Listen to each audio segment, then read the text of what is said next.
What is shaking, everyone? Welcome. We're gonna get this stream started here in a minute. Thank you guys so much for being here. Like, share, subscribe if you haven't already. Definitely share the show. Everybody know that we've gone live. Share the link if you can, if you haven't already. I want to say hello to Justin S. Let's get these lying uckers. B Baker, hey, right back at you. Pat Calabria, I'm the first one. I don't know. I see two above you, but thanks for being here. Waving right back at you. Entropic, thank you for being here. Paul Yates, hey yo, back at you. Zamog, catchy tune. Let's get the body moving. Exactly. If you guys are wondering who this is, by the way, is by the name of Dr. Delight, and that last tune was called Like Honey. It's such a sweet tune. I like starting the show with it. Gets me in a good mood. So yeah. If you were curious, Jordan Mack, what's up? Swint McLeod, thank you very much. Paul Yates, the tune makes me want to buy an expensive cocktail and chat up a cougar. Yes, hilarious. Jeff McNally, happy Wednesday. Paul Yates, hey again. UFO John Doe, stupid notification never goes off. I'm sorry about that. If it doesn't go off, I have to start the shows just basically as at the start of a button. I can't pre-plan the shows because every time I do, the show never starts, and then I have to restart to do another stream. If you've been around the channel here for the last 3 months, this is my work around that bug. I just start the show now, so that's weird that you're not getting the notification. I recommend just unclicking it and clicking it again. See if that helps. But yeah, anyway, thanks for being here. All right, you guys, let's get started, shall we? Actually, you know what? Let's go here. What's shaking, everyone? Welcome to the show. So happy all of you guys are here. Let's go ahead and do this here first. Let's bring down the tunes. There we go. All right. Cool. So we got a lot to talk about today. And it looks like Rather is going to be here maybe this weekend, if not early next week. So we're going to talk about a lot of stuff when Rather's here. I've been saving a lot of the conversation for Rather to be here. So that'll be fun. So definitely stay tuned. But yeah, today we're going to cover a couple of things. The first is going to be, we're going to do a quick review, hopefully no longer than 15 minutes, on Phenomenology Season 2, Episode 1. I'll give you my recommendation, whether you should rent it, buy it, pass, you know. So I'll get into my review before I give you my recommendation, obviously. Of course, if you're new to the channel, please like, share, subscribe.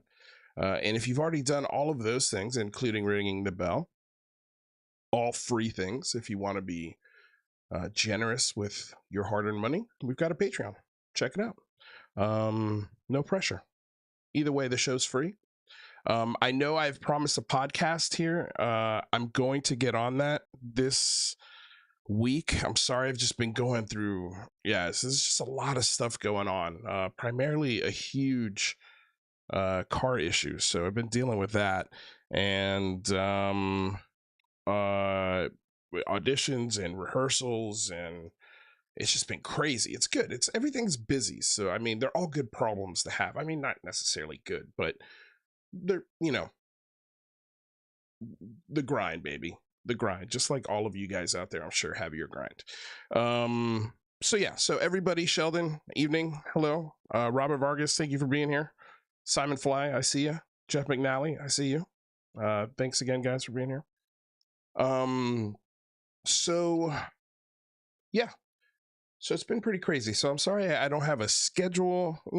These are things that I hope here in the next month or so, when things get settled a little more, we can get to more of a schedule, because I'm also playing around with to see, like, how many people are in shows depending on what time. So yeah, I'm like playing around with times to see what works best for everyone. I think we might do another Saturday show, because last Saturday was pretty successful and it was a lot of fun. So yeah, okay, let's get into it. So Phenomenology Season 2, it is, let's go ahead and switch cameras here. This is their Vimeo account. So there are 8 episodes to this show. I guess in genres, it's considered, or they labeled it as action adventure documentary. The duration's 50 minutes. I don't think that's right. I think that's only these 2 episodes plus this time. I think this is going to go up because they're about a half hour each. So let's see here. It's about a 4-hour series, I'd say. So you get 4 hours of phenomenology. Okay. Now, the last season ended with these mysterious lights in the mountains in the Andes of Colombia. I mean, it says here, we'll go ahead and just read this.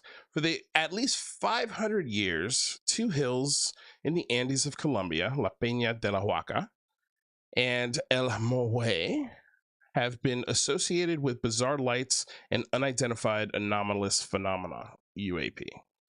The top of La Peña, the Huaca, is known as La Puerta de los Dios, the door of the gods. Indigenous myths say the divine portal opened in April and the mystery lights marked the start of the rainy season.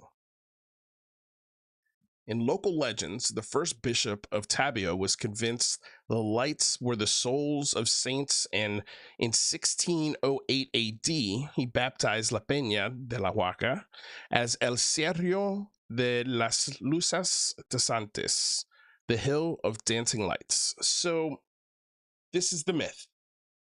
This is the legend. So there's a couple of things about this here.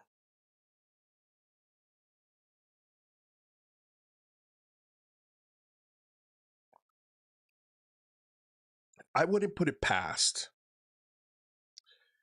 the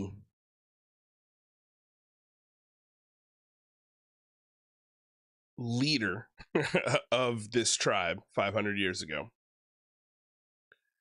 to have some men with torches go up to the top of the mountains and display some lights in the mountains. And so that way he can say he's got control of the gods, get his people to listen to him and not worry about the rain coming. He's marked it with these lights.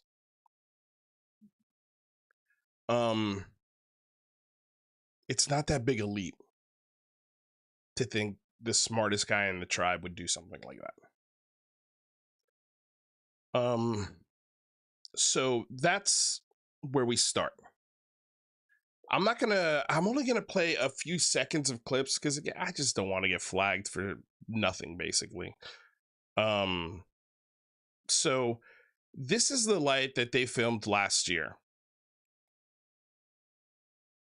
right? Previously on Phenomenology. This is the light right here.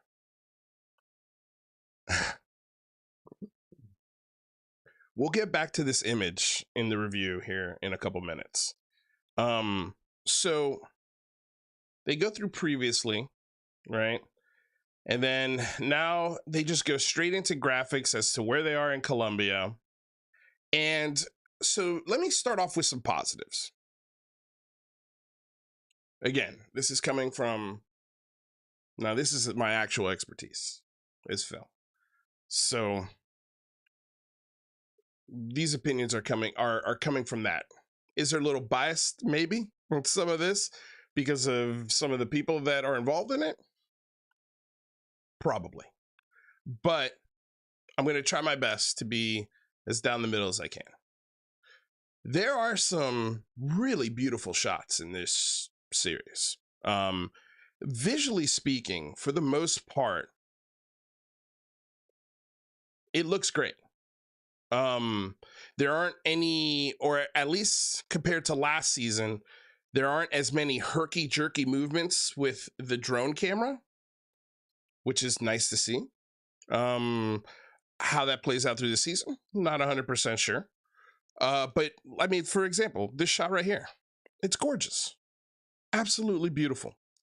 And accompanied with that is a composer. We'll get to his name in the credits because it's at the end. So I'll make sure to go through the credits because that's a very interesting part of this film as well. But the composer, the music is, the score is all over the place. It's not bad, but it's all over the place. There's got to be easily 15 different sets of songs in this first episode, like ambiance or something just playing in the background. Usually with a TV show or documentary, there is a theme, a score to the show.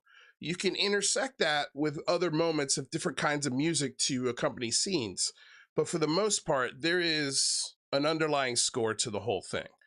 And I think this composer has the ability to do that. But I think they went a little too crazy with how many songs they were using to compose just this one episode. So there's that. Trying to think what else. Positive. Let's go ahead and just keep scrolling through. Again, another beautiful drone shot. No herky-jerky movements. You know, they show the farm, the place they're staying at, the Phenomenology headquarters in Lourdes Tabio. So, this is where my Spanish is going to absolutely get butchered. Cundinamarca. Cundinamarca. Cundinamarca. I think that's right. Anyway. So this is the compound they're staying at. So something to keep in mind. I don't think they had to pay for room and board when they stayed here. I'm not 100% sure. Interesting question. I wonder if because Ashley Cowie is, I guess, the head researcher in this whole phenomenology. He, from what I understand, he lives in Colombia. This is his full-time thing. So he's the one coordinating with Dan Zetterstrom and Vinnie Adams and Priscilla Stone, the Quantum Witch, and a whole bunch of other people that I really have no clue who they are. And here's where the show starts to fall apart for me, is you could tell in these shots right here, like this is a good shot when this is essentially, when it comes to documentaries, this is a confessional shot. And I think they got some great confessional, like the look of the shot is great, but the information is nowhere to be found. They don't introduce anybody that we see sitting here at this round table. There's no introduction as far as, hi, my name's so-and-so, and this is what I am bringing to the table when it comes to researching phenomenology. Hi, my name's so-and-so. This is my expertise and background in education, and this is why I'm qualified to be here to study the phenomenology. None of that happens with this first episode. This round table right here, here's how I think this went down. I can be totally wrong on this. I think they only had one camera. And to shoot a scene like this,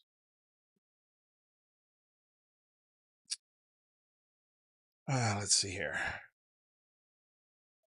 So there is, okay, yeah, right here.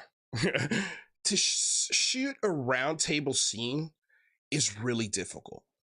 It's one of the hardest shots for a filmmaker to pull off, especially in a docu-series, because you don't want to see other cameras. Typically, at best, you don't want to see other camera angles capturing the conversation that's happening at this table. But because they didn't have multiple cameras, they used one camera and tried to piece together the conversation that happened at this table. And it's jumbled, it's messy, it doesn't make any sense, because for you to do it with one camera, it gets, say, I would think you would need at least 4 cameras to cover this properly. And so that means you'd have to move the camera 4 times, and you would have to repeat the conversation that happened at that table pretty much verbatim 4 times. So when you go to edit it together, you could cut those scenes. And they didn't do that with one camera. Totally understandable. But you could tell whoever produced this doesn't know how to film a documentary. You needed a dedicated cameraman. They've got this on sticks. All of these are on a tripod. All of these shots, which tells me they set up the camera, they hit record, they sit down, and they said, okay, so now we're going to talk about what we're doing here, and I'm going to assign to you guys what you're going to do. And that's exactly what happens. Ashley Calla here in the middle assigns everybody and figures out what's going to be their role in this. And basically it's just a few people climb up the mountain, a few people stay below in the village to shoot from both a camera and a drone down below. And the idea, at least behind this first episode, is because I think a lot of the criticism they got after season 1 was could be hikers. Those lights up there could easily be hikers. And so this first episode is primarily set out to debunk that theory, to show that it's definitely not hikers. Okay, cool. The only problem is they took one headlamp, not one, but each person got a headlamp, and they also took another set of lights that were red. So they took 2 different lights up there. One that simulated a white bright light on the mountain, and then they also added a couple of extra lights in there just to see what that would look like. At least that's what I gather from this explanation here. So then that way they could definitively prove it was not hikers. There are so many things that are wrong with this experiment. Number 1, if you wanted to definitively prove that those are not artificial man-created lights, you would need more than just one headlamp, one model of headlamp, and one model of red lights or multicolored lights.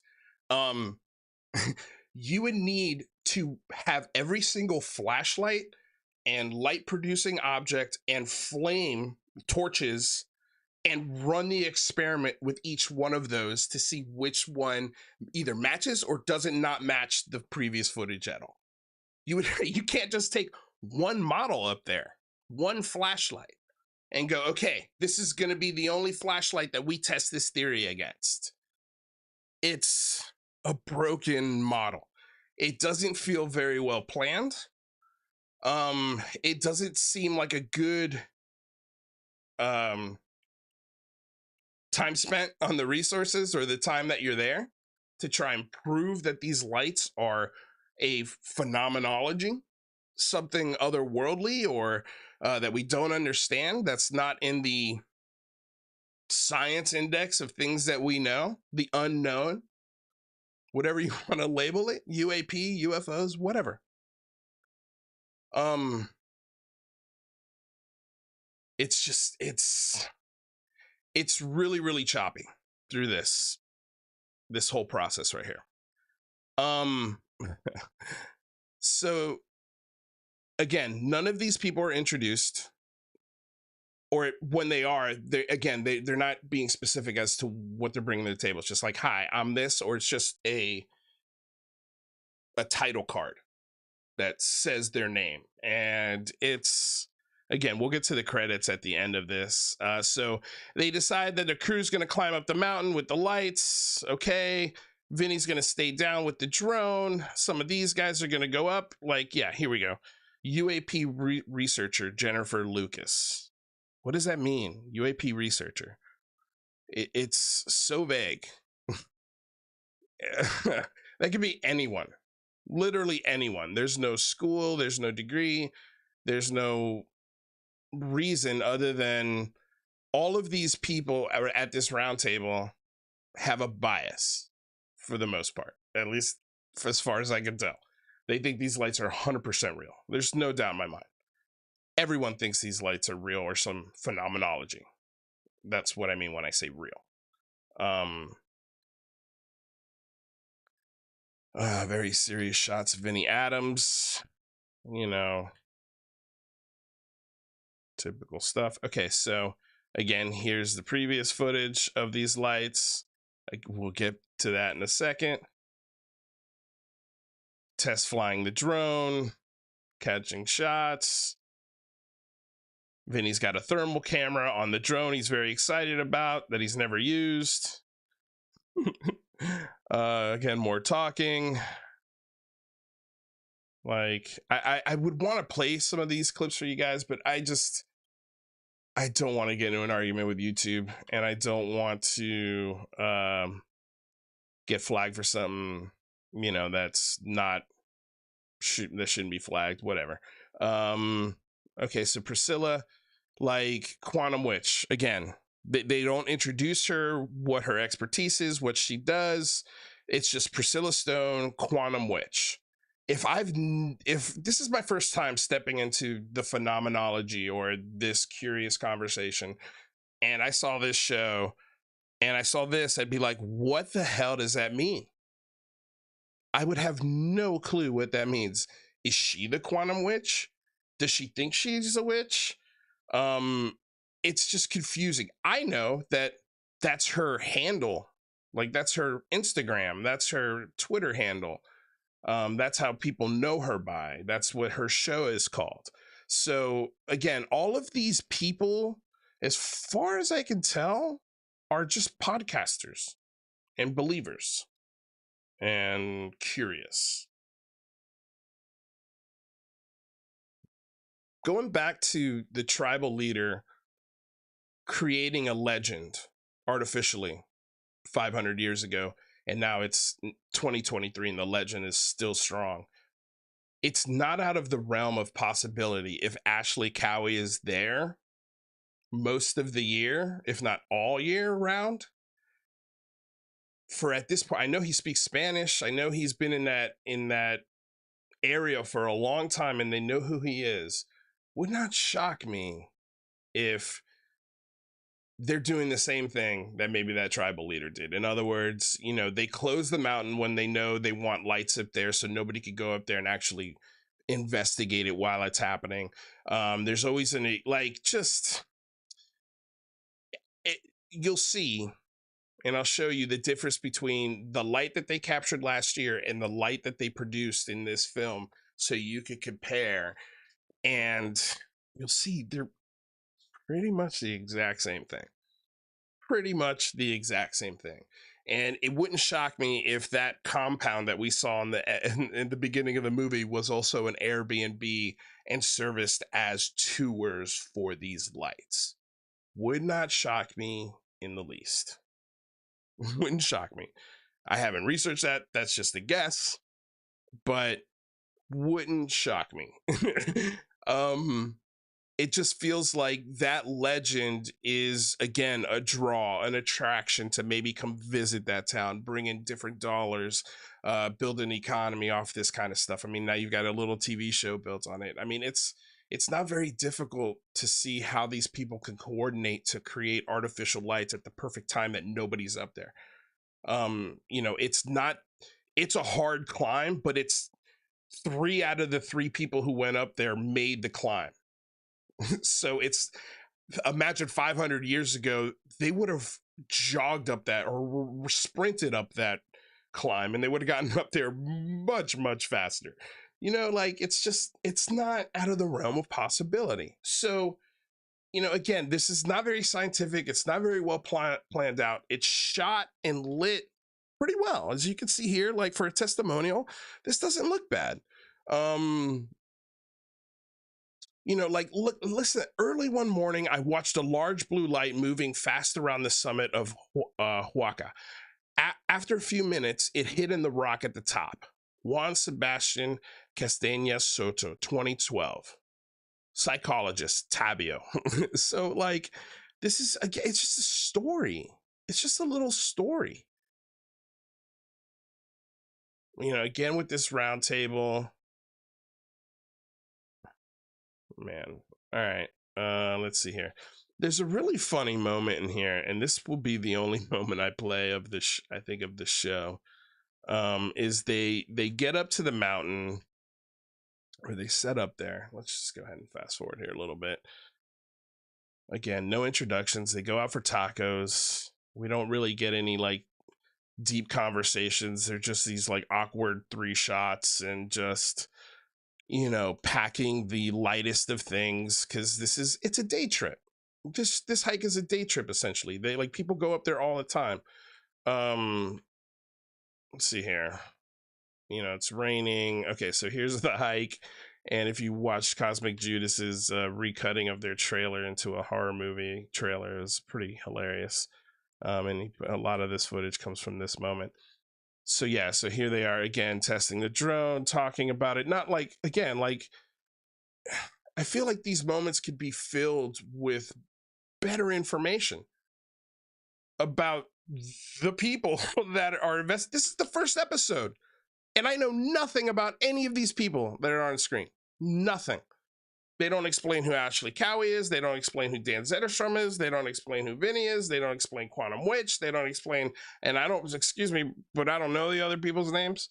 You know, like, again, if somebody came into this new, I think they'd shut it off pretty quick, because they'd be like, I don't understand what's happening.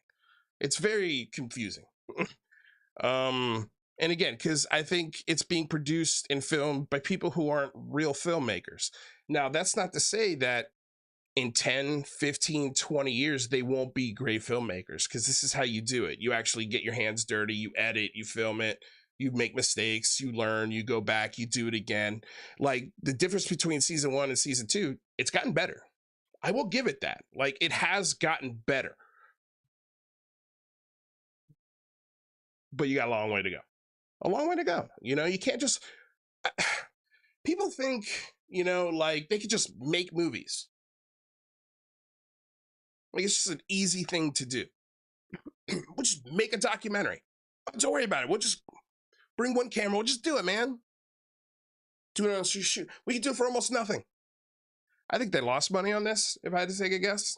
They're losing money on this. I mean, when you go down to their followers, they only have 145 followers. You know, I think when we did the math on that, even if all 145 bought it, like, it's not that much. I think it's like $2,900 or something.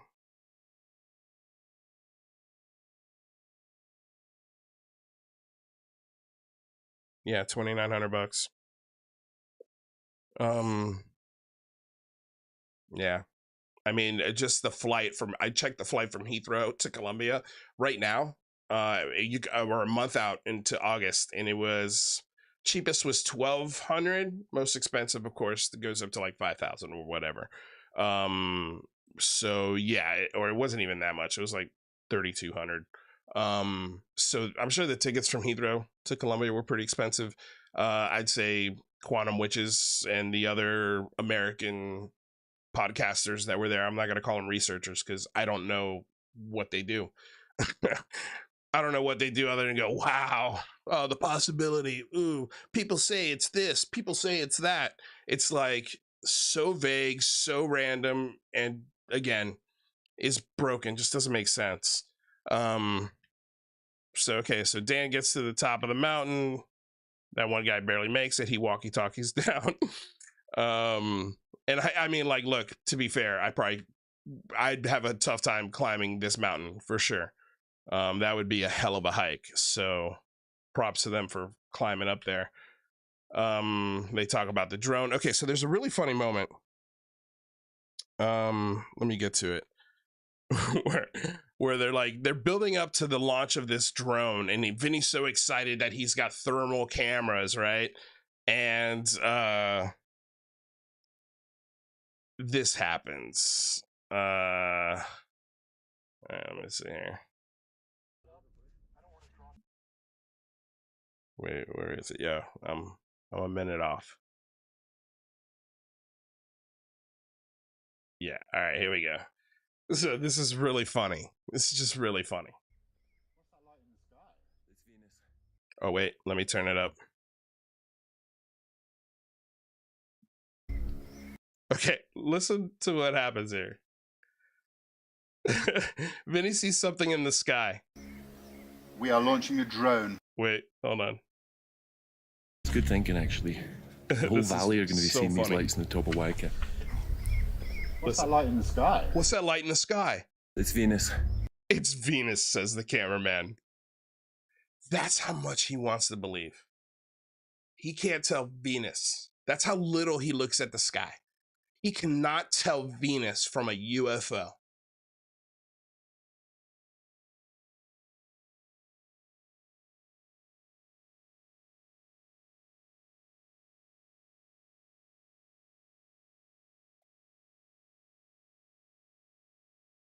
Can't tell Venus from a UFO. And we're supposed to take you as credible or down the middle or as unbiased as possible?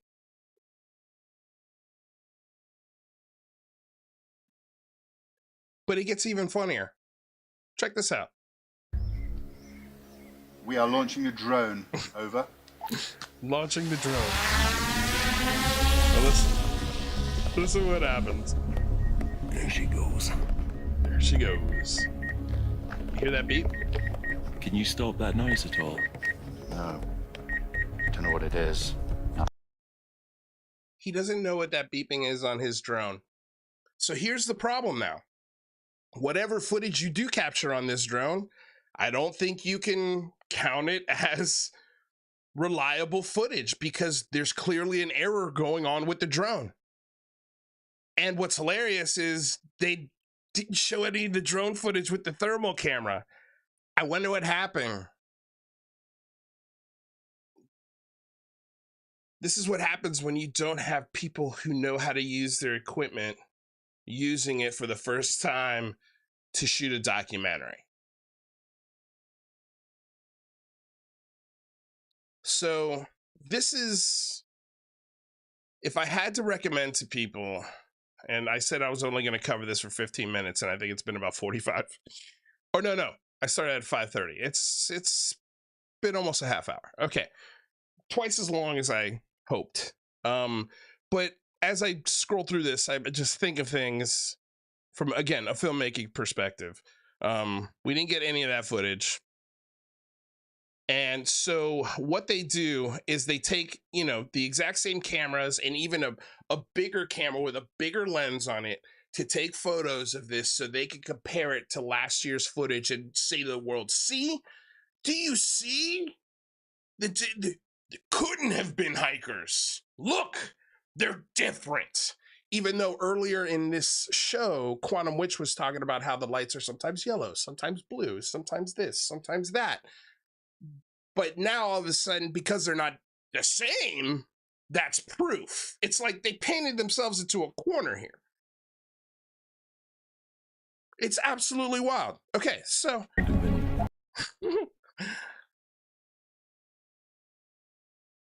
So here are the little two red lights I was talking about and the one headlamp, right? It already looks really weird. It already looks really weird. And if you put these lights on a stable tripod and you just aim them one way, these lights look weird. And then if you take one of those red lights and move it around or go back and forth with the one on the tripod, you can see very easily how this could be misconstrued as the phenomenology. Look at this. This is supposed to prove that the footage they caused last year is real? Look at this light. I'm gonna forward, dude, I'll play it a little bit because they moved the lamp. Look at this. I gotta freeze it here because this is last year's light. Oh wait, excuse me. This is this year's light. Okay, that's a headlamp. Okay, and then at, let's see here, 5:07. Just check this timestamp. This is last year's light. Okay, last year's light, this year's light. Last year's light, this year's light. Last year's light, this year's light. There's not that huge a difference, guys. And also, you're shooting this on a different camera or well, maybe not a different camera, but definitely with a different lens. So it's very possible. And again, like, this could be a totally different flashlight or light source, different manufacturer, different model number, different amperage, different whatever than this one, the headlamp that they took up there. This does not strengthen your argument whatsoever.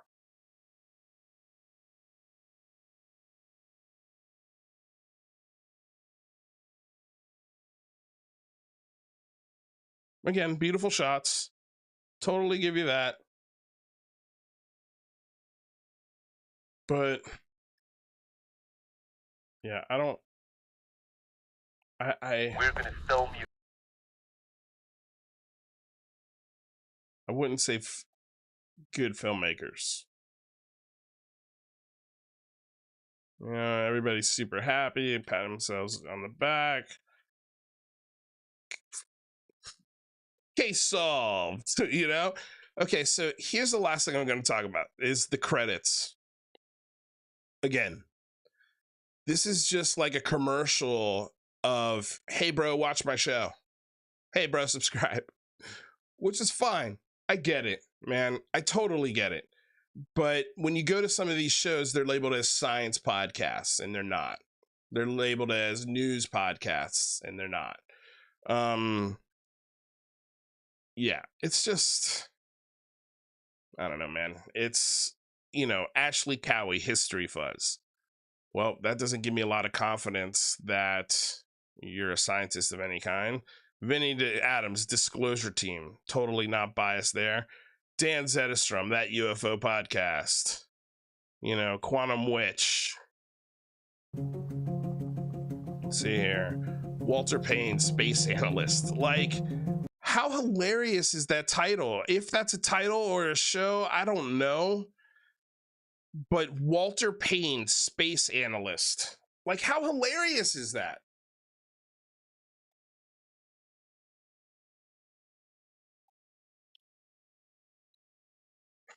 Like, they don't explain the context of it. I have no idea who Walter Payne is. Are you an actual space analyst? I have no clue. Hyatt in a mug, thank you for the $20 donation. Long overdue, but thank you for your honest attempt to bring a reason tangible to all these UFO stories. Seeing how many in the community cast you out and has harassed you really exposed its dark side and got me out of the grift. Man, thank you so damn much. I'm glad you saved your money. You know, not necessary, man. I know you're a huge fan of the show and you've loved us for a while, so I really appreciate the support. Always means a lot to me when people spend their hard-earned money here. And again, not necessary, but you know, if you could share, like, subscribe, ring the bell, all of those things are just as important, man. Like, that helps us get to that place where, you know, we grow again, and so it'll be fun. I think, thank you, I agree. I think providing context to these mystery movies, these spooky mystery movies, is important. It's important. It might be petty, but it's not as petty as doxing my buddy Rather. And that was done by Dan Zetterstrom from That UFO Podcast, you know, who's got 20,000 followers on Twitter. You know, so sorry if my truth here is cut straight to the bone. I think I've still, even though you did that to my friend, I still think I've been pretty fair to your film. I haven't been overly critical or unfair. I mean, if I'm wrong, please let me know in the comments below. I'll try and read some of these here. Social Dig, what's shaking? Jordan Mack, what's going down? Thank you, man. Dana Shadell, appreciate you being here. Artisan Tony, what's up? What's up, brah? All right, so let's see here. Who else do we have other than Walter Payne, space analyst? Jennifer Lucas, UAP researcher. Hayden Cownan. And again, I want to give a shout out to Hayden, excuse me. You actually compose really nice music, man. Like this ending credits music is really good. I just say dial it back a little bit, man. Don't create so much. You don't have to do that. Watch some of your favorite documentaries, rewatch them over and over, and really pay attention to the music in the movies that matches stuff like this. And you'll see there's not 15 different little song changes in a show like this, especially only a half hour long. So, but yeah, I think out of everything here, the score is the highlight. That is probably the best thing about the show. And then second to that is cinematography. And then I couldn't number anything else past that because everything else gets pretty questionable. So Elena Loftus, Elena Loftus, UAP researcher. Again, like this title, UAP researcher. What does that mean? What does that mean? Stefan Mueller, archaeologist. Okay, this seems like maybe the only PhD on the team. I would have liked to hear from him, his bona fides on why he calls himself an archaeologist, because compared to all these other titles, I don't know if that's true. No offense. Maybe he is. Maybe he is. But if I'm, again, just watching this movie for the first time and I read that, I'd be like, yeah, right. Yeah, right. Executive producer, Ashley Cowie. Co-executive producer, Natalia Reyes Escobar. I looked her up. Yeah, not a lot of films on the resume. Yeah, I mean, I'm assuming it's either the dollars or the house that is provided by her. You know, the connection to the town and the people, I'm assuming, is why she's getting co-executive producer on this. You know, she's offering up her expertise in her home. That would be my guess. So yeah, I don't think that's a co-executive producer because she's providing the most financial risk probably, or the second most financial risk to this project. Jordan Mack, thank you so much, man. Appreciate it. Really, man. Seriously, thank you guys. Field production, Daniela Stanich. Okay. Camera, Ashley Cowie, Hayden Cownan, Natalia Reyes Escobar, Daniela Stanich, and Dan Zetterstrom. Okay, yeah. Like, so Dan Zetterstrom, that camera he had on the mountain. Daniela, Natalia, and Hayden. Hayden also was working camera. And Ashley Cowie. Interesting. So maybe they had two cameras. I don't think they had 1, 2, 3, 4, 5 cameras on this, or at least on that round table. Let's just go there. You know, I mean, honestly, the best thing they could have done is, because I understand it's expensive to have 5 or 6 cameras, but you've got 5 or 6 people around that table. Those 5 or 6 people, I promise you, have iPhones, or most of them do.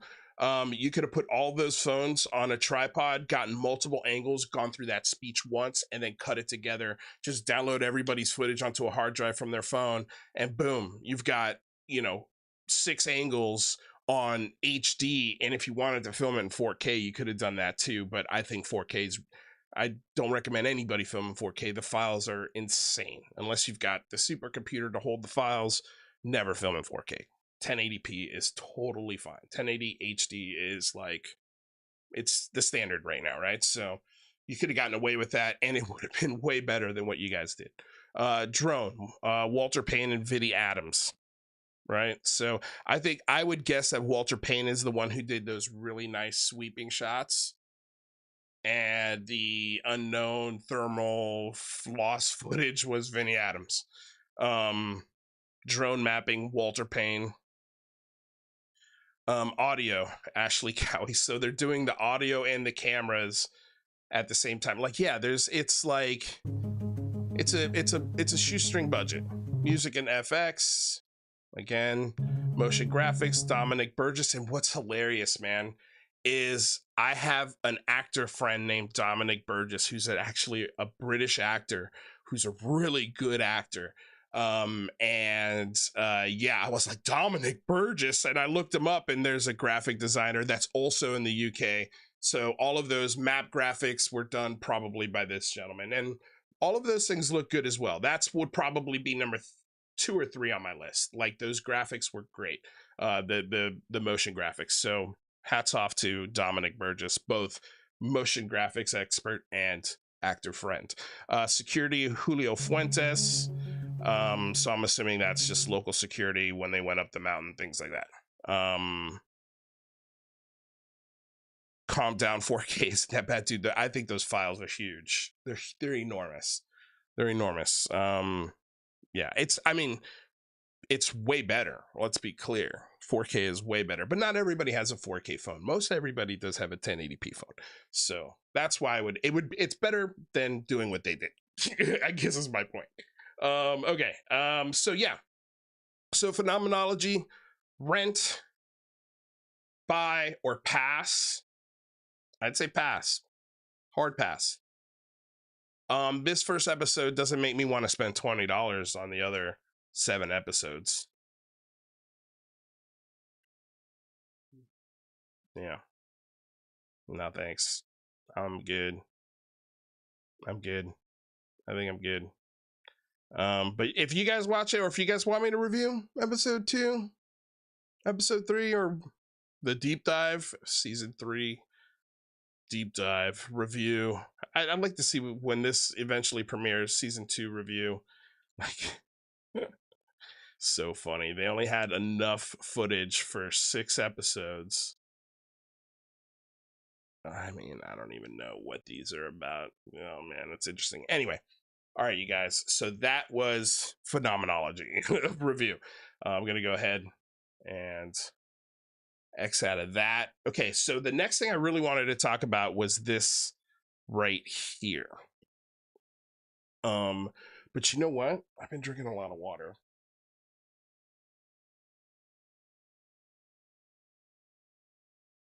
And I kind of have to go to the restroom. So you know what? We're going to take a little break. Just a little break. I'd say a minute and a half. Don't go anywhere. I'm going to play some music for you guys. All right. Don't worry. Let's see how we'll do this.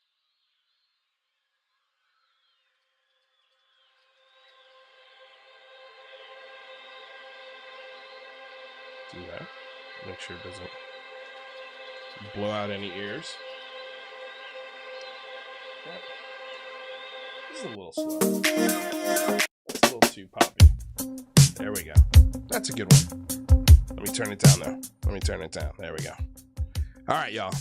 I'll be right back. 2 seconds again. Do not go anywhere. We'll be right back.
All right. I'm back.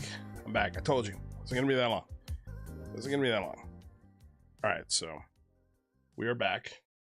Let's go ahead and switch it back here again. All right. So this is going to be really cool. This is one of my... Okay, let me start here. Hannity interviewing Marco Rubio. Let me just play this. And because right now the big thing in the news is the cocaine in the White House. Was Joe Biden's son doing cocaine in the White House? And it's a big controversy right now. It's all the it's all the rage right now. Okay, so right out of the gate, that's the first thing that they talk about. Also, I want to say fair use. Probably should have done that way earlier. This is a transformative work. We're educating the public and critiquing the videos we are sharing. This is covered under fair use and allowable by law. Of course, we have the warnings on the screen as well. So, fair use.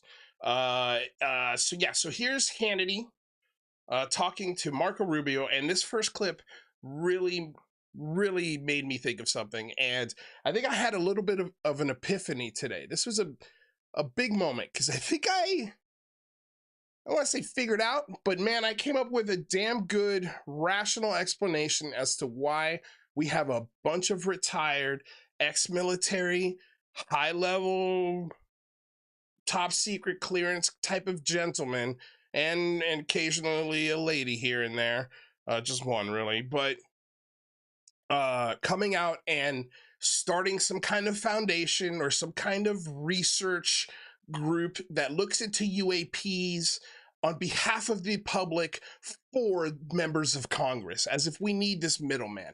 And it's just keep asking myself, why? Why do we keep seeing this? And this clip, it clicked. And I think I know, I cannot say that, stress that enough. I think I know what's happening here. And we'll get into it, but let's just play this clip because it's very interesting. Senator Marco Rubio is with us. Senator, 9 days in. I'm sorry, that to me is in and of itself suspicious. 9 days that we haven't heard from the president on what exactly his son was doing at the White House with supposedly cocaine.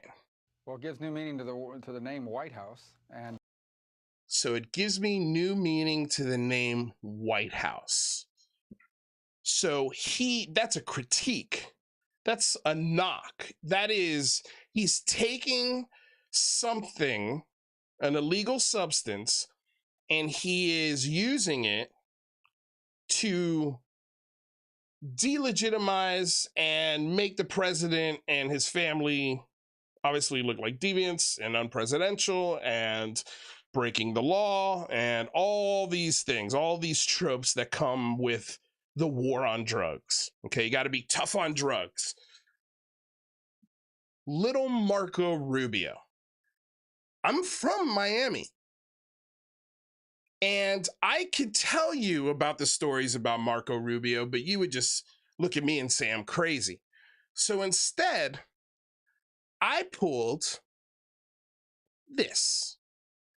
This is a clip from one of my favorite shows on the planet, the Dan Le Batard Show in Miami Beach. He has been doing this show for now, it's got to be over 20 years. I've been listening since the very beginning. This show, in a lot of ways, saved my life. It kept me going as far as being just pursuing my dreams, and in those moments where I was really doubting myself, this show really made me laugh and made me think. I think Dan Le Batard is one of the best journalists on the planet, not just sports journalists, but journalists. He's had some interesting moments with Stephen A. Smith here in the last month. I would love. They've also had Jeremy Corbell on this show here in the last few months, and I've been commenting on their channel. Yo, get at me, because you guys have got it all wrong on UFOs, and if you're trusting Jeremy Corbell, you're getting terrible information, as we all know, but that's another episode. So that's my plug for the Dan Le Batard Show. The link for all of these clips, by the way, are in the description below. So if you want to see the full show or if you want to subscribe to this channel, I highly recommend it. It's one of the best sports shows ever. And once you get hooked to this show, you can never come back to Sports Center ever again, because it's what I love about it is that it exposes the clown show that is sports. People traditionally treat sports as a cathedral. It's tradition. It must be upheld with these standards and with these practices. And Dan Le Batard comes in with a wrecking ball and absolutely knocks that BS to the ground. And he's all about player empowerment. And his early writings exposed a lot of bias within different organizations, different sports. And I think gave a voice to minorities when it comes to empowering themselves within the sports field. So again, I cannot recommend this show highly enough. So the gentleman next to him on the right side of your screen is film director, Miami native Billy Corben, who directed Cocaine Cowboys. He directed the most successful documentary series, I think even better than The Last Dance, which is about Michael Jordan, The U. It's a documentary all about the University of Miami from the 1960s to the early 2000s. And if you love football, I grew up in this stadium. I grew up in this time.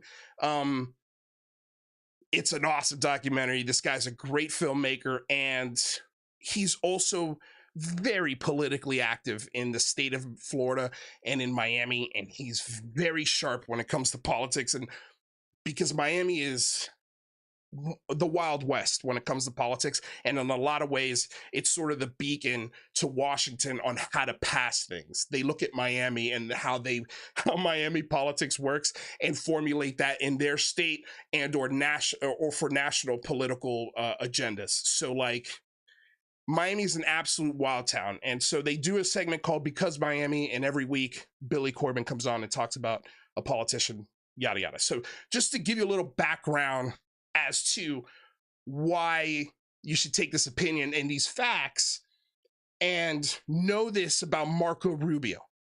He is a professional politician. But the reason why that first comment gives a new meaning to the name White House, like cocaine is somehow beneath him. Listen to this story. I retweeted that Rubio interview. Pull yourself up by your book straps.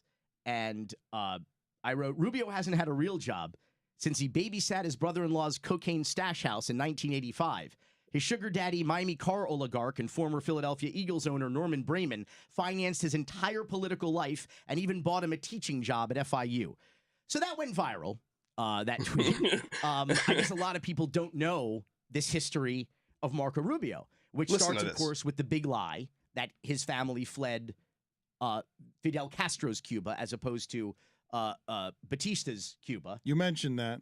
It's a different big lie. What is it?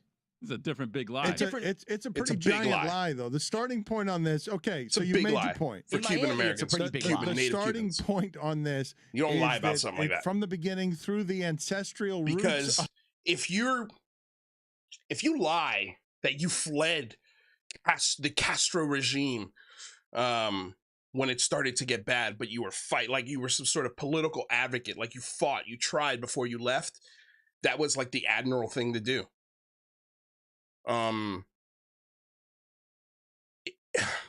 You don't lie about that shit. You just don't do it.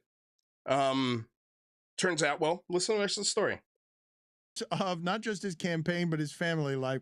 The whole thing's a mask. We got it. What's the next lie? The Rubio family spent a summer. This is what people seem to be intrigued by. The Rubio family spent a summer living in Marco Rubio's brother-in-law's cocaine stash house, which was a central hub. He lived in a cocaine stash house when he was a kid. His college education was funded by this type of stuff. I mean, it's crazy. In a $75 million cocaine trafficking operation. the extra room in which they stored kilos of cocaine, would cut down those kilos and shove them into cigarette boxes in order to smuggle them around the country. Many people of my ethnicity and their parents and their grandparents were doing that in 80s Miami in some form. Very common. Very common. Almost impossible for a family not to know when they have a family member in the cocaine industry. They don't have a job. Pretty sure but this there's was a in my sudden burst family. of wealth. They start spreading that wealth around the family. We had an uncle who all of a sudden got a whole bunch of money. We're like, what the Miami's hell built on happened it. there? Absolutely. And so, by the way, ain't no shame in that game. It's part of our history. Yep. But Rubio is denied Maybe knowing two anything about uncles. it while they lived in a cocaine stash house for part of a summer in West Kendall in 1985. Again, no shame in it, but just say In a neighborhood that was filled with stash houses. filled with the entire It's real part of estate the market. economy of many of us. If we go deep down in the Marco Rubio past, we will find that there's probably a drug dealer somewhere in the family, because in many of our families, I will find un abuelo. I can't believe it. Really? You had a cocaine brick hidden there. Yep. Didn't know that. But that's not true of just Cuban Americans or Colombian Americans. If you were in Miami at that time, your business was directly or indirectly helped or flourished or buttressed by the cocaine industry. There's absolutely no doubt. Marco Rubio went back to that house every single week and washed their 7 dogs for $10 a pop. That's $70 a week he was making in $1985 for washing dogs. Again, this is the guy who directed Cocaine Cowboys. He knows every in and out and every person that is connected to the cocaine industry, every bank, every politician, every up and coming politician that was somehow connected to this. This guy knows it. These are facts. These are just not made up shit. And again, let's keep going because it gets even more interesting. And he spent it that season to buy 8 home game tickets to the Miami Dolphins. He got to That's go to actually all- kinda So cool. even the Miami Dolphins were benefiting in that way from the trickle-down economics of the cocaine business. Well, a lot of Dolphins were benefiting in a lot of ways from the A lot of from the Dolphins were cocaine benefiting. business. Everybody was benefiting But from that's just cocaine another in the way. 80s. And this was a massive cocaine trafficking operation. Again, there's no shame in it, but this denial, Well, but this you lying can't say about there's it. no shame in it, because it's gone viral, at least in part because you want to lash him with the shame of the Right. hypocrisy of being a Yes. conservative who comes from this and pretends not to come from this. And a conservative who has railed against light sentencing for criminals, especially drug traffickers, when his own brother-in-law Listen to this. served about 10 or 11 years of a 35-year sentence, and then Marco Rubio wrote him a letter of recommendation to become a real estate developer. Again, none of this is a problem. Do you hear that? This is Marco Rubio. This is the guy that's promising you UFO disclosure. I promise you, this push for this is not to give you the answer on UFOs. And he's going to be glad to tell you exactly what it's not when that time comes. He's going to have no fear of it whatsoever because he never promised you a thing. And we're going to get to his comments in a moment. But this is Marco Rubio. He's hypocritical. He's a politician. He's a professional politician. And this is what made me think. Well, let me play the rest of this clip, and then I'll get to my theory. Unless you're out there saying the rules are for everybody but me and my family. What are the facts behind some of the other lies, though? Because you know the entire history of this.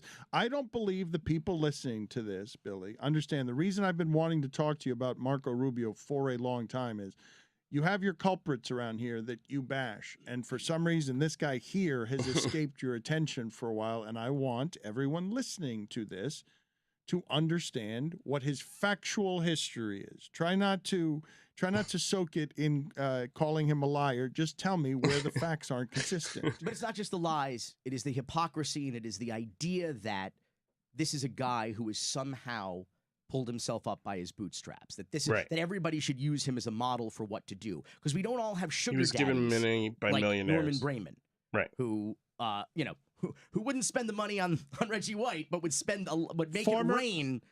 Tell people about former Eagles owner Norman Brayman, who is a very successful human being in South Florida, one of our richest men for a very long time. Yes. That person has done what with his power while in Miami? I mean, he has spent upwards of $10 million supporting Marco Rubio, both politically and personally, whether it's gifting money to FIU to hire Marco Rubio as a professor, whether it's hiring Marco Rubio's wife to work at a charity, whether it's supporting his political committees, supporting his campaigns. Marco Rubio simply doesn't get to the Senate and get a book deal to pay off his student loans without a sugar daddy in Norman And Brayman has used him this way. Why? Well, he also got over $10 million in PPP loans, a program that Marco Rubio, a socialism program, mind you, that Marco Rubio has taken great credit. And that's the thing, like these Republicans that scream socialism, socialism, socialism. Socialism for the poor really pisses them off. But when it comes to socialism for corporate socialism, they got no problem with that. No problem with corporate socialism whatsoever. But when poor people need it, that's when it's an issue. Fucking... that sucks. Credit and in fact did advocate and lobby President Trump for. So, but what I'm saying is it always comes back to the oligarchs in some way or another. And PPP is just the latest example of that. I think the more important point is that we don't all get to live off of benefactors and get to set ourselves up for success. And the idea that people shouldn't get a $10,000 or $20,000 forgiveness on a portion of what might be a six-figure student loan obligation with onerous interest, and they should instead do as Marco Rubio does.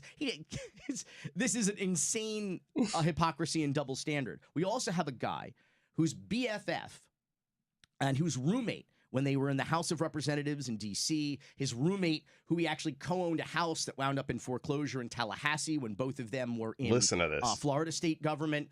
This is a guy who, in David Rivera, who is a career criminal who became a politician, which is a very common thing that we have here in Miami. We have so many of those. Yeah. Well, it's not like absolute power corrupts absolutely. It's that criminals go, what's my best bet here? How can I best navigate the world? Well, if I'm elected, I can do all kinds of crazy illegal shit and get away with it. And David Rivera is the living, breathing embodiment of this. And he was notoriously known as Marco Rubio's bagman when they co-owned this house and were roommates together in Tallahassee.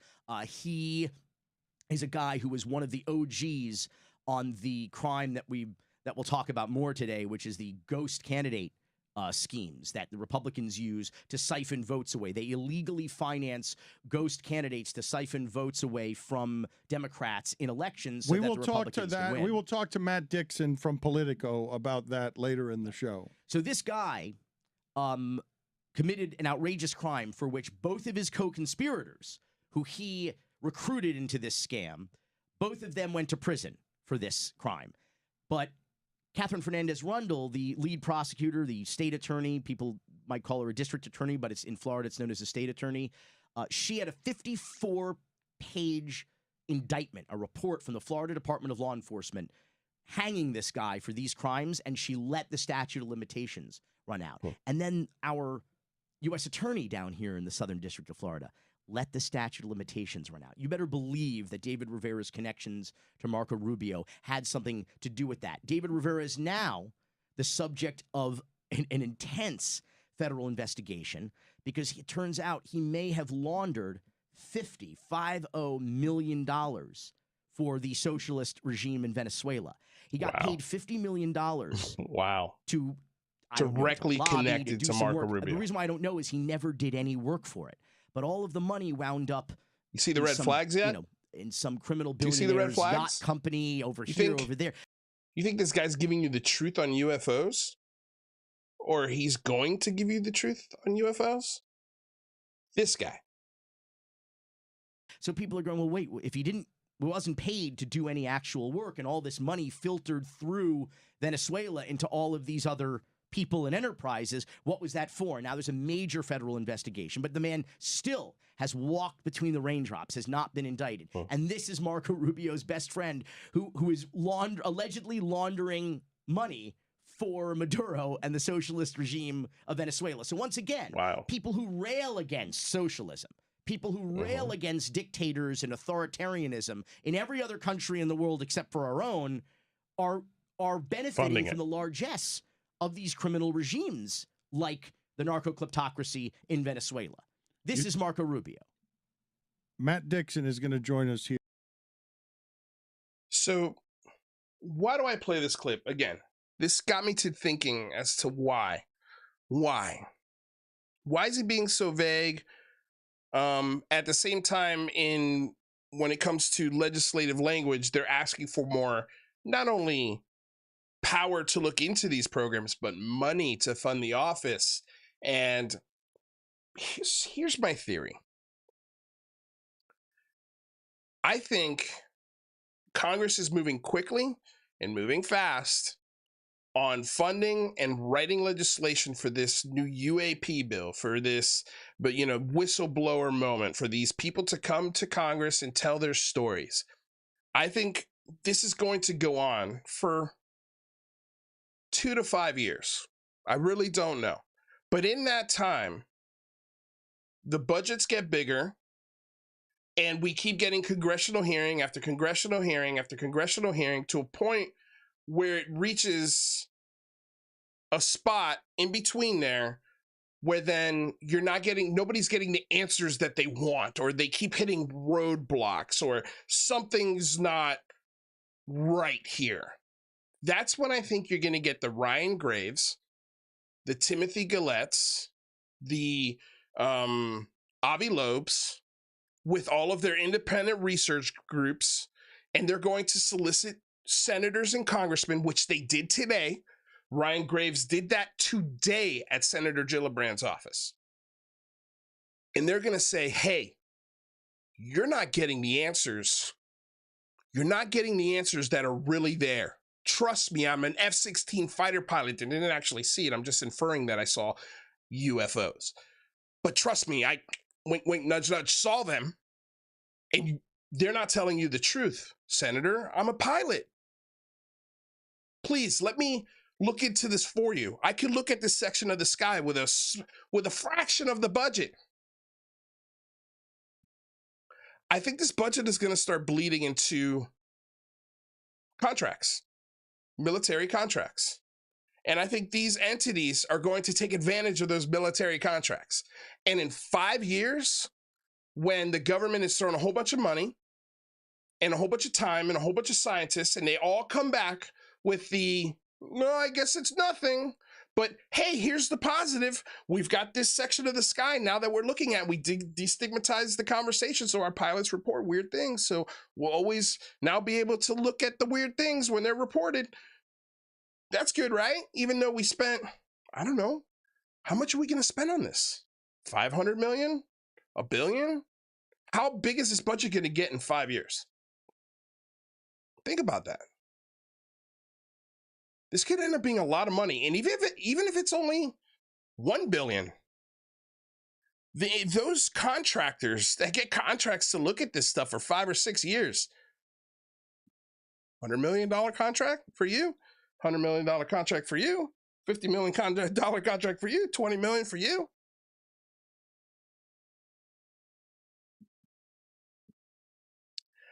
I think you start a new SETI this way. This is a new way to siphon money from the government to look at shit that is already been looked at this point now. And here we have the legislation, the laws are written in place. We should have whistleblowers, big time whistleblowers coming out by now. You're not telling me there's got to be one whistleblower that was actually connected to a program that had hands on the technology or body or whatever was reverse engineered from an alien object. Let's just say the whistleblower protection is in place. Scientists are gonna want to talk about this. They're not gonna be scared, especially with protections like that in place where they could come to Congress and testify before them in a classified setting and maybe bring some proof, actual proof. Like, if you could pull an Edward Snowden right now in one of those programs, you could download some files, you can steal a piece of the craft, maybe, who knows, get creative. But you could sneak it out and you could go straight to Congress and nobody could arrest you. Nobody could throw you in prison. Like, you'd be protected by Congress. And I think they would they would fight. I think he'd actually probably definitely be dragged into a room and talked to, not very nicely, and maybe put behind some sort of bars for a few days. I don't think they'd be able to hold you. But who knows? I mean, that's a scary, it's still scary, but safety in numbers. You should at least get one. And I think if they did that to the like, who doesn't want to be the first person to come out with this? To be the person brave enough to say something, not only in a classified setting, but eventually in a public setting. Because if Congress has gotten any whiff of that being true, I think they would be even more confident about talking UFOs. They'd be a lot more confident than what Marco Rubio says in this. And again, keep in mind before we play this Marco Rubio clip, everything we just learned about him. I think this is a way to get more funding for military toys and contracts, independent contracts, to fund more shit, more war machines, more things to look at the sky. And all of these contracts are going to end up just like OSAP.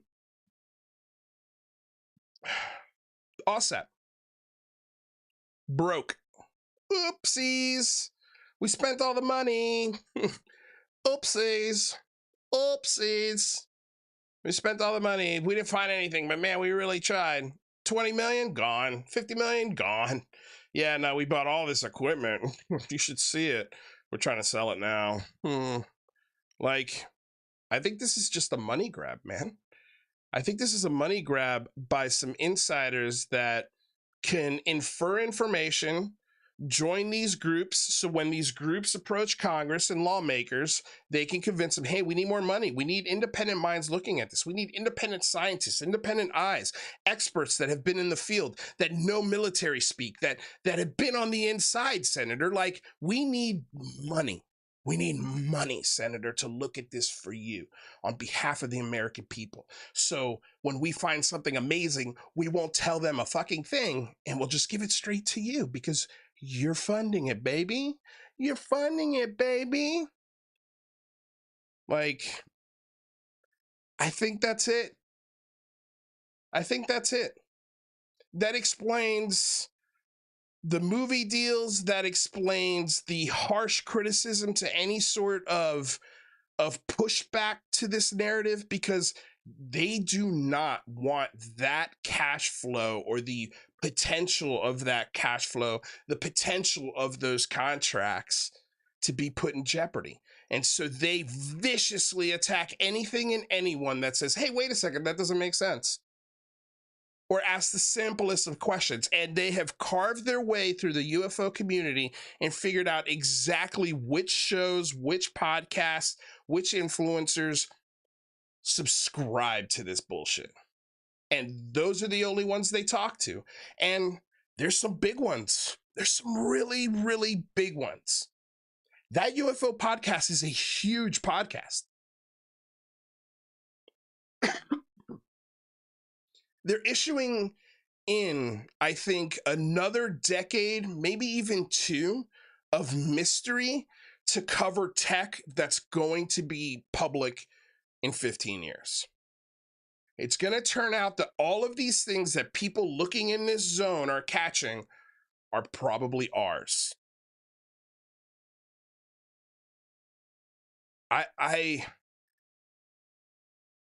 To me, that now makes the most sense.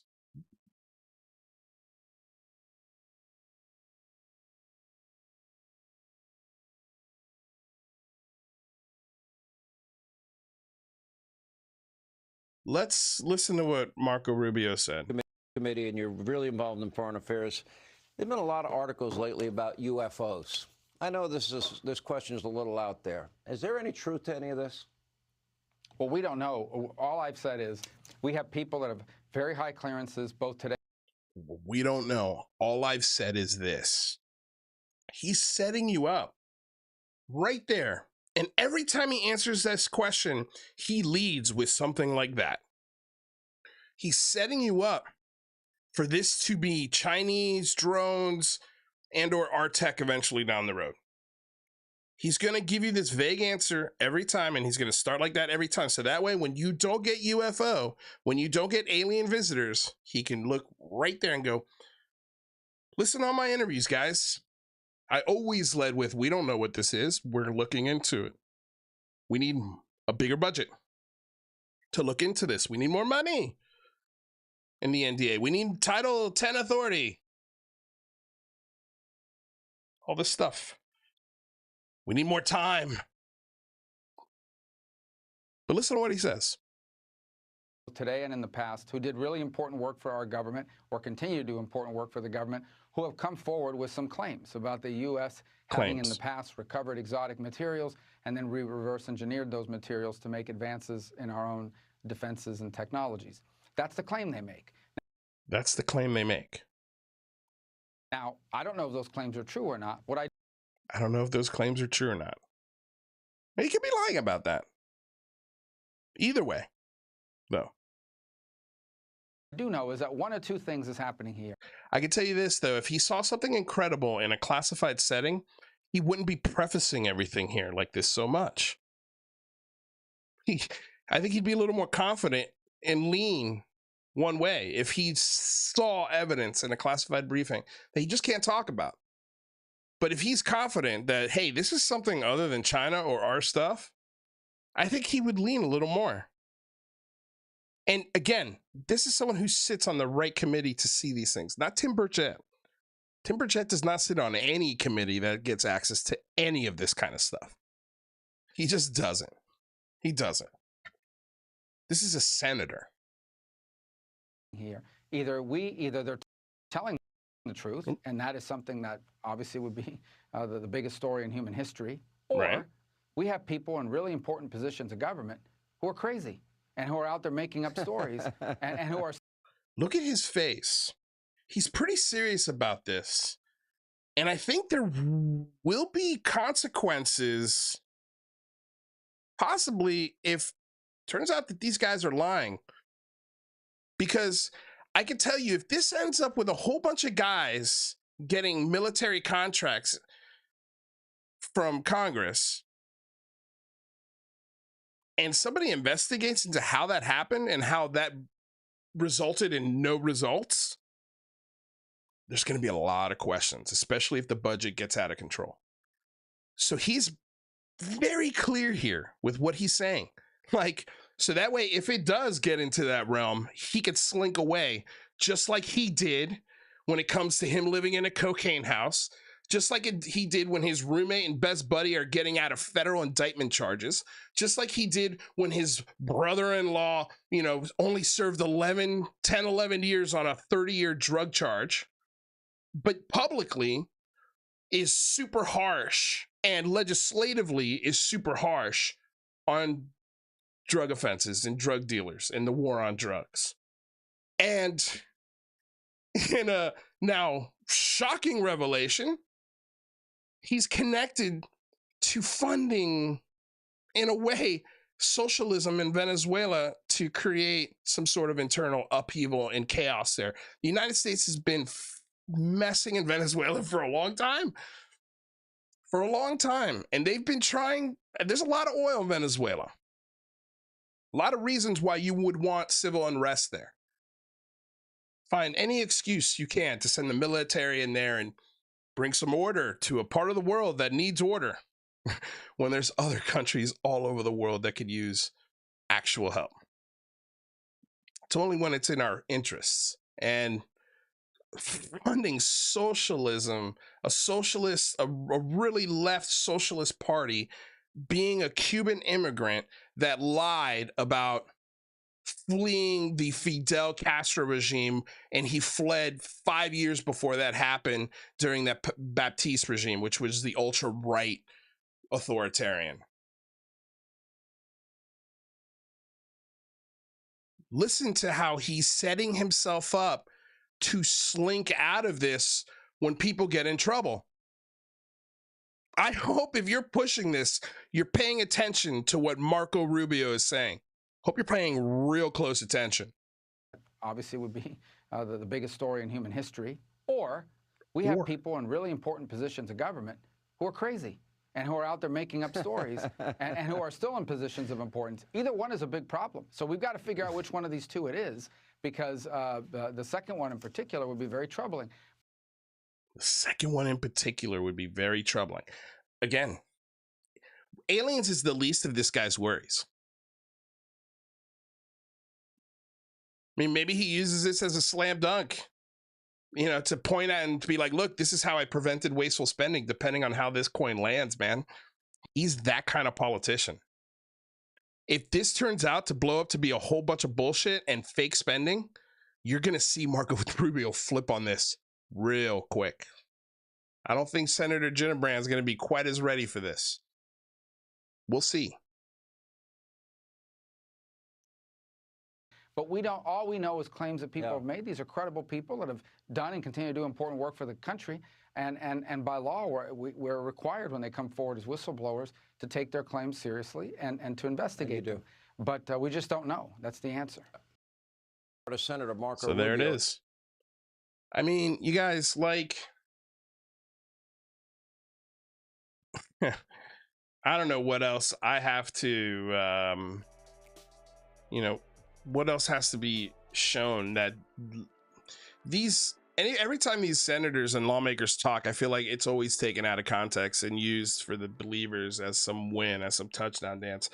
And they're not really listening to what's being said and what's being set up politically, because they don't pay attention to politics. They don't pay attention to how these guys talk and how these guys operate. Like, again, what Billy Corbin said about everything, like, we covered it. This guy is not your disclosure friend. I promise you that.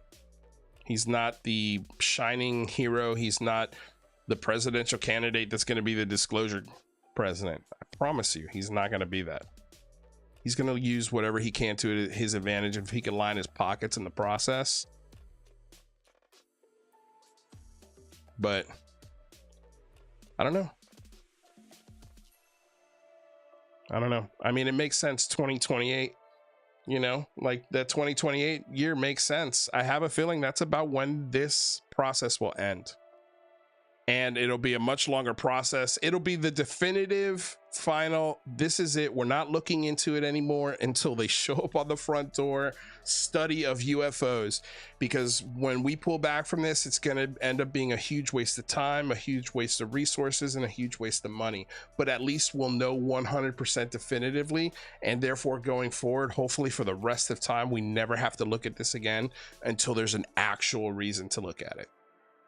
So maybe in a way it's kind of good, because like, if you're a believer, and if what you think Marco Rubio is inferring and Kirsten Gillibrand is inferring and Tim Burchett is just straight up saying, if you're calling them champions today and heroes and leaders, later on down the road, when it doesn't fit that belief system, are you still going to be championing their efforts that they did for you? That's going to be interesting times. I don't know if I can wait 5 years. I don't know if I can wait till 2028, John Ramirez, or does he say 2024? I don't know. It falls between 24 and 28, I feel like. Somewhere in there. You know, some people say 6 months. Some people say 2 weeks. Some people say soon. There's no real answer on this garbage.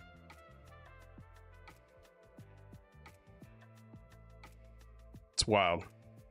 Anyway, guys. Oh, wait. I wanted to talk about one more thing. This was really interesting. So this is an article. Right now, Jeremy Corbell is really pushing this whole, you know, Stephen Greer disclosure project back in the early 2000s, where they had a mock Senate hearing and filmed it, and now they're pawning this off as this huge historic event. Of course, Jack Brewer, you know, the old thorn in the side of disclosure. And we're gonna get this guy on the show. I gotta ask him to come on the show. when I watched that, I believe it's 12 hours of testimony. It could be even more. It could be 20. I don't know. It's been a while since I've watched it, but I watched at least 8 hours of it. And it is by far and away the most god-awful presentation I've ever heard. And very early in the process, this former Congresswoman Carolyn Cheeks Kilpatrick was immensely critical and immensely just like, I don't care about this. And you could look on their faces, like every single one of them just didn't want to be there. They immediately regretted, I think, as soon as they started listening to Linda Moulton Howe. And that's the thing. It was like Richard Nolan, Linda Moulton Howe, Stan Friedman was there. You know, all the usual suspects, the old disclosure cowboys, you know, they're not the new breed, the old breed. Each one of them droned on for an hour. It was exhausting, and she eventually came to a point where I'm like, what's your point? What's your point on this? Like, these are all stories. I can't take this back to my constituency as proof of anything or a reason why we should devote any of our budget to looking at this. Like, it was crazy. But so when this happened, Jack Brewer, this is from April 3rd, 2013. And it's a little article that Jack Brewer wrote. And I wanted to read this because it was awesome. I didn't know this about the people, the former all retired lawmakers that were at this event. All of them got paid to be there. It wasn't out of the goodness of their heart. And they also, all of them also have some pretty sketchy pasts. So UFO disclosure activists, and this whole event was put on by Stephen Bassett. And there's also some little nuggets about Stephen Bassett that I didn't know. So I wanted to share this with you. UFO disclosure activist Stephen Bassett released the names Tuesday of 3 of the reported 5 former elected officials scheduled to participate in the upcoming citizen hearing on disclosure. An email distributed by Bassett stated former Congressman Carolyn Kirkpatrick, Democrat from Michigan, Congressman Merrill Cook, representative from Utah, and Senator Mike Gravel, Democrat liberal from Arkansas. And so yeah, we got Democrat, Republican, and liberal have agreed to sit in committee for a citizen hearing at the National Press Club in Washington, D.C., April 29th to May 3rd. This email added that additional committee members would be announced later. Asked to comment on such issues as if the 3 aren't being financially compensated and to what extent, Mr. Bassett informed Orlando Paranormal Examiner that the former elected officials are receiving compensation for their participation. The disclosure activist added that the terms of the compensation are private. Now, again, they didn't do this 20-hour presentation in one day. I believe so. Yeah, April 29th, 30 days has September. Okay, so 4 days. 4 days this event was. I cannot imagine that one of them accepted anything less than $10,000. Not one of them. Especially after we read their background. So former Congresswoman Carolyn Cheeks Kirkpatrick made a career of serving her home state of Michigan. Her long political career as a Democrat came to an end in 2011 after her son, former Detroit Mayor Kwame Kilpatrick, was repeatedly sent to prison for multiple charges, including corruption, racketeering, and obstruction of justice. Her former spouse was also indicted and found guilty on related charges. Republican and independent former Congressman Merrill Cook represented the citizens of Utah. The son of a scientist, he is a businessman and father of 5. Alaska, Detroit, and libertarian former Senator Mike Gravel is no stranger to controversial topics. He previously addressed UFO disclosure. He also served in military intelligence on his way to elected office and spoke out on such issues as illegal U.S. military activity in Laos and Cambodia. He defended the actions of Private Bradley Manning, a younger soldier who became widely known for providing classified information to WikiLeaks. Former Senator Gravel became involved in much less popularly accepted controversy when he agreed to take a position with a group dedicated to pursuing truth surrounding September 11th. The group eventually accused the former senator of poor ethical behavior in his handling of funds and his manner of departure from the organization. He reportedly wrote in response that he was reluctant to take the leadership role he was pushed into position and should never have worked with what they have called the Citizens 9/11 Commission. Comments were requested from the three former officials on such topics as terms and motives for participating in the citizen hearing disclosure. No responses were immediately received. Doubt has been cast on the activities of Stephen Bassett due to such circumstances as once claiming to be aided by a significant financial donor, yet declining to reveal their identity. Further doubts were raised surrounding Bassett's failure to identify all 5 former members of Congress reportedly taking part in the mock hearing, as well as the financial terms of their participation. Bassett's activities and judgments were further called into question during his legal battles with Suzanne Taylor, the producer and director of, quote, What on Earth? Inside the Crop Circle Mystery.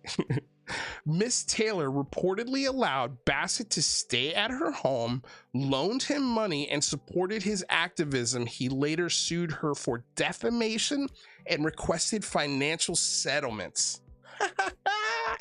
A California judge ruled on the side of Taylor, apparently resulting in Bassett filing additional complaints in Maryland, each of which have now been either dismissed or dropped.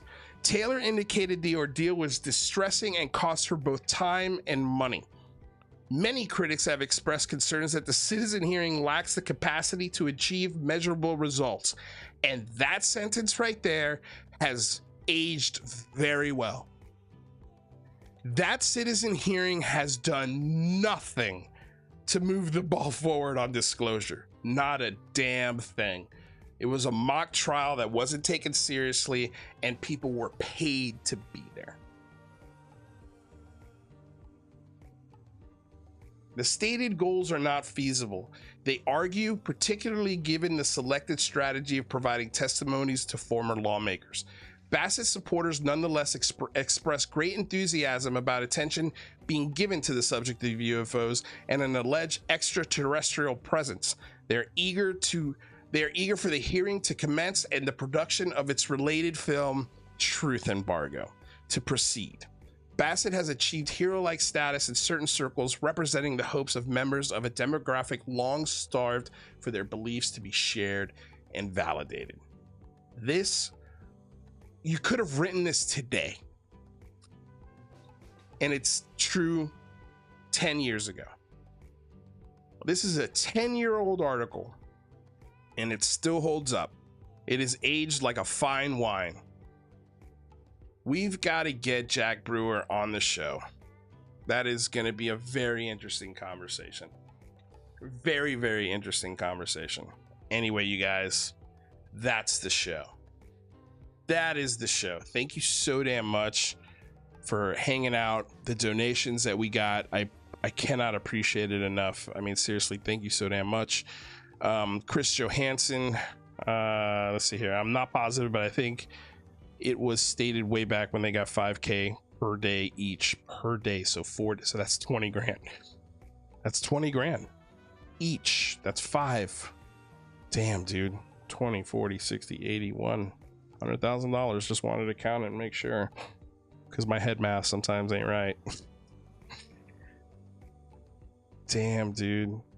20 grand each. With due respect, Rubio scares me. Night, Lou. Night, Pat Galabria. Thank you for coming. Great show. Thank you, Sweet McLeod. 2017 is when Operation Open Door began. Nothing more. Yep. He's not due any respect. Don't be scared. Thank you. Thank you, Dana Shadell. Thank you for being here, Zamog. CIA has had a hand in this disinformation campaign. Check how the laws were changed for the CIA in 2013. I do know those laws. Yep. Basically gives the CIA all authority to do disinformation campaigns. I'm very aware of it. Talked about it with John Greenwald and Stephen Greenstreet. And yeah, It's interesting, man. I don't know. I think I don't think it's a disinformation campaign. If it is, it's only to detract lawmakers from taking critics and skeptics seriously, to just outdrown those voices as much as you can with fanatics and cult members, basically. And then layer that with credible people with high clearance and from what looks like pretty good resumes. But when you really dig into their stories, they're all unconfirmed and in some cases very deceiving, and especially when it comes to Ryan Graves. Like, dude, this guy is he's getting into a lot of doors and starting a lot of conversations and possibly getting himself some money to look into this topic, and he hasn't seen any of these things. He's just seen the cube within the sphere, and everyone knows who looks into this topic. Those are satellite, or not satellites, but those are radar dishes, basically balloons. Spheres, balloons with cube shape radar reflectors inside that are deployed by dozens and hundreds. You know, you could describe that and that looks weird, but he didn't see any of the 5 observables. But what is he saying in these congressional meetings with Senator Gillibrand? What is he convincing her of? What is he setting her up for? What is he, you know, like, hey, you know, when these guys don't give you the answer, when they stonewall you, we'll be here ready to go. We can independently study this. We've got, look at all the credentialed people we have. Look at what this guy did. Look at what this guy did. Look at what this guy did. I mean, we've seen the member list for aerospace, Americans for Safe Aerospace. Something really shady going on there, man. I think there's something really, really, really shady. And to me, it feels like a direct access straight to cash, almost maybe unlimited. And I think they want this legislation to be unprecedented. I think they want this office to be way bigger. And that's because they want money to just be spent. They want a blank checkbook, so that in that way they could come in with their claws and ask for the independent research money. You know, just like Lockheed Martin, just like Boeing, just like all of these companies. But these will be new companies that specialize in those things. Nonprofit. Right. We'll see. Anyway, guys, have a killer night. I think we'll be back Saturday, maybe with Rather, if not next week. Until next time, love you all. Peace.